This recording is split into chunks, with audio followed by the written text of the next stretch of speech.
Hey everyone, if you need to organize your files on a Windows PC, manually creating folders can take forever. But did you know you can use command prompt to make a bunch of folders at once? This trick works on all versions of Windows. Let's get started.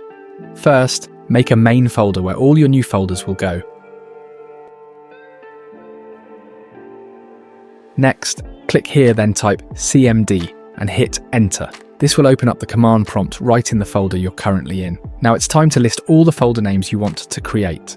Open up Notepad and simply type them out, separated by commas. Once you've got your list ready, head back to the command prompt. Type MD, which stands for Make Directory, and then paste your list of folder names right there. Hit enter and boom, all your folders are created in seconds.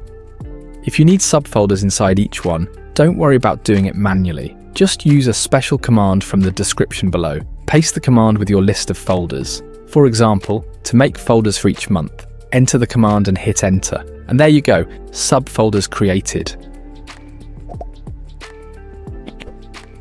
That's it for this video. Hope you found it helpful. If you did, please like and subscribe. Thanks for watching.